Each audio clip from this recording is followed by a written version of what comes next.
Hello বন্ধুরা, আমার মেয়ের কাণ্ড দেখুন।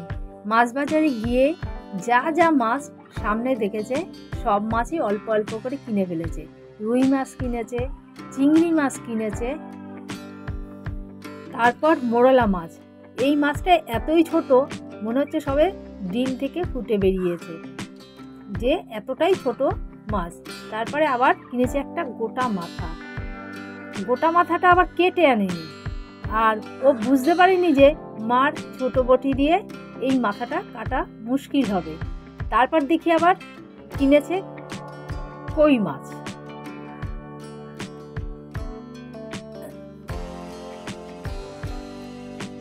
আবার কিনেছে লোটে মাছ। তাই এগুলো তো আর একদিনে রান্না করা যাবে না। এগুলো এখন আমায় একদিনে আমি ধুয়েও উঠতে পারছি না, সময়ও নেই। তাই আবার এগুলোকে আলাদা আলাদা করে আমায় এখন ফ্রিজে ঢুকিয়ে রাখতে হবে। মাথাটাও আজকে রান্না করব না, ফ্রিজে ঢুকিয়ে রাখবো। আজকে রান্না করব এই মোরলা মাছ, আর মোরলা মাছে চচ্চড়ি করব। আর এর মধ্যে দেবো বেগুন, আলু, পেঁয়াজ, টমেটো, কাঁচা লঙ্কা। কারণ এগুলোই আমার হাতের কাছে রেডি আছে। মাছটা ভেজে নেব প্রথমে, আর একটু কড়া করে ভাজবো, মানে যাতে ভেঙে না যায়। একটু কড়া করে মাছগুলো ভেজে নিচ্ছি। মাছগুলো ভাজা হয়ে গেছে,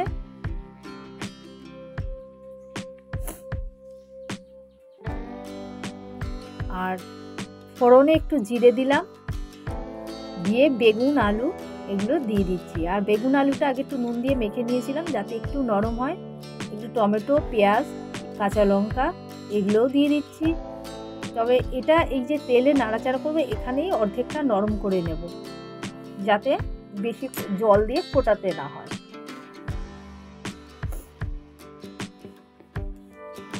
মাছগুলো দিয়ে দিলাম।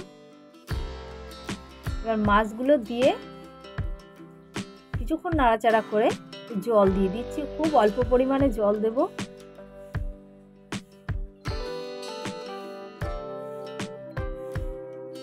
একটু জিরের গুঁড়ো দিয়ে দিচ্ছি, ধনের গুঁড়োও একটু দেব, একটু লঙ্কার গুঁড়ো দেবো। কারণ এগুলো আগে দিলেও হতো, কিন্তু আমার আগে দেওয়া হয়নি। যাই হোক, এখন দিচ্ছি।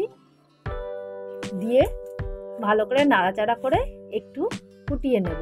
কারণ এই মাছটা খুব সহজে রান্না হয়ে যায়, খেতেও ভালো। আমার মাছ রান্না মোটামুটি রেডি। আলু সিদ্ধ হয়ে গেছে, দেখে নিলাম, ব্যাস। আর কোনো ঝামেলা নেই, রান্না কমপ্লিট। আবার খেলেই হলো। সব বন্ধুদের অনেক অনেক ধন্যবাদ। আমার পাশে অনেক নতুন নতুন বন্ধু দাঁড়িয়েছে, বন্ধুর সংখ্যাও অনেক বেড়েছে। সত্যি আমার খুব ভালো লাগছে। সব বন্ধুদের আবার ধন্যবাদ জানাচ্ছি। নমস্কার।